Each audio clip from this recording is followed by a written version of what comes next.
About 2 years ago, our organization's Economic Leadership Council, made up of our top business and academic leaders, they were evaluating what to focus on, to engage in, really try to make a difference behind the scenes, or just add value to the community, since they employ as a group about 10% or more of our region's workforce. And they came up with a couple of priorities, but the very first one that affected all of them was workforce housing availability, affordability. And what they did, they challenged our professional team to go find the best model in the country, bring it to our market, replicate it here, and then turn it over to professionals to run, grow, and scale it. The genesis of this was the understanding that as leaders within this community, workforce housing is a real problem, and we're actually behind the 8 ball. And so to define a future, we have to start leaning together to really make a difference, as part of this. So when this started to come together, I felt like it was a plus add that was not in conflict with other initiatives. Something that could make an immediate difference, something that could start to provide a piece of the puzzle that would be impactful. Interestingly, as we did our research, we found the most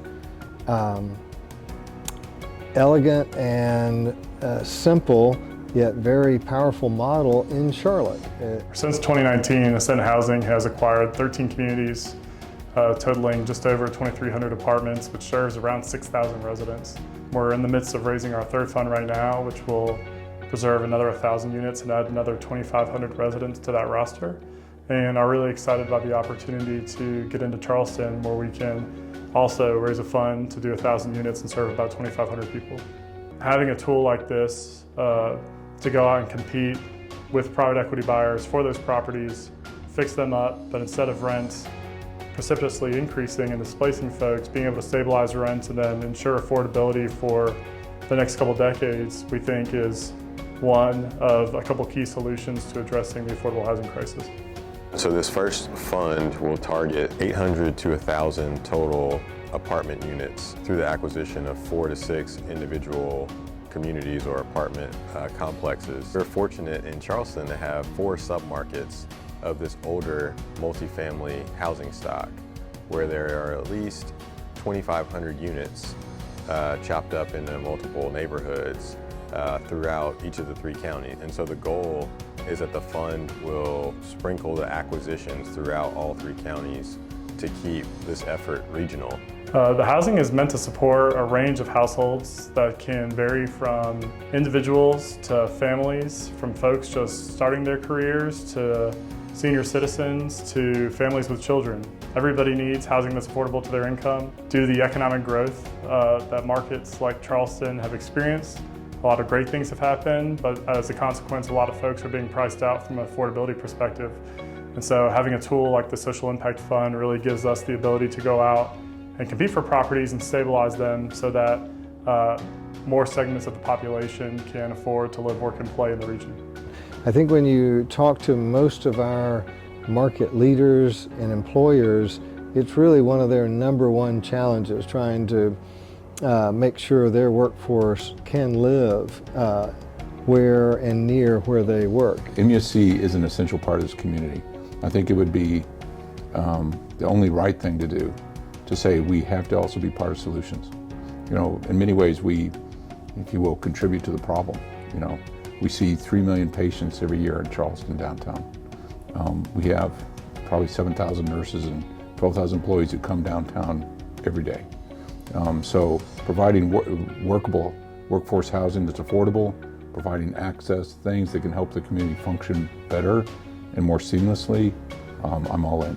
In aiding our ability to continue to recruit companies and recruit talent to the region, it's a competitiveness issue for us, and we need our region to be viewed globally as a place where not only companies can come here and thrive, but people who live here and work in the companies and at the companies that we're recruiting to the region can come here and live and thrive. There should be opportunity to be a part of a community if you want to be able to contribute and work in that community. So in every sense of the word, it's something we have to address.